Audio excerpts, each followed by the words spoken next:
The news out of Tokyo's Adachi Ward is both shocking and deeply saddening. A fire has claimed the life of a keeper of Japanese culture, 64-year-old Kabuki actor Kamezo Kataoka. This isn't just a story about a fire, it's a story about the extinguishing of a specific light of flame that burned on the stages of Japan for decades. And to understand the weight of this loss, we have to understand the world he inhabited. Kabuki is not merely theater, it is a living tapestry of history, a highly stylized art form where every movement, every pitch of the voice, and every elaborate swipe of makeup is codified by centuries of tradition. It is a demanding physical and spiritual practice, and to be a Kabuki actor is to dedicate your entire life to a craft that is bigger than any single performer.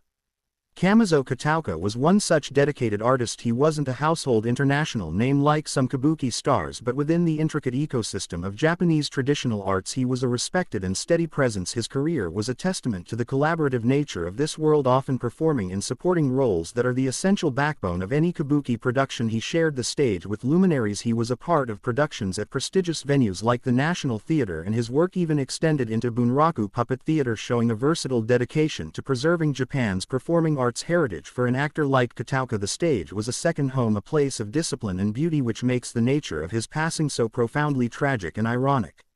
The details emerging from the Adachi Ward fire paint a grim picture. Authorities reported the blaze erupting in a residential building, and despite the efforts of firefighters, Kamezo Kataoka was found and pronounced dead at the scene. The image is a difficult one to reconcile, the vibrant world of the stage with the silent finality of a house fire. It immediately raises so many unanswered questions about the circumstances. What sparked the flame? Was it a moment of misfortune, a faulty appliance, or something else entirely? The Metropolitan Police Department is investigating, as they do with any tragic incident like this, but for the family, friends, and colleagues of Kataoka, the cause does little to soften the blow of his sudden and violent departure.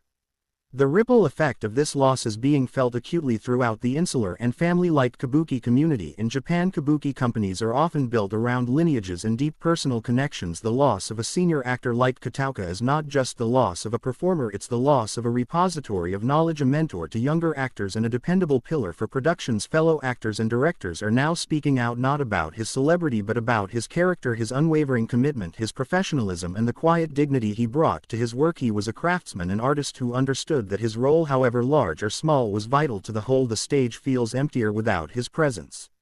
When we look beyond the headline and the tragic final act, we see the man himself, Kamezo Kataoka. He was 64 in age. In Kabuki, where an actor often possesses a deep, refined understanding of his roles, he had spent a lifetime mastering the subtle art of expression through the rigid forms of Kabuki. Stripping away the iconic Kumadori makeup, we find a man who chose a path of immense discipline, a path that offers little in the way of modern glamour but everything in the way of cultural significance. He was part of a chain, a link ensuring that an art form dating back to the Edo period continues to breathe and speak to contemporary audiences.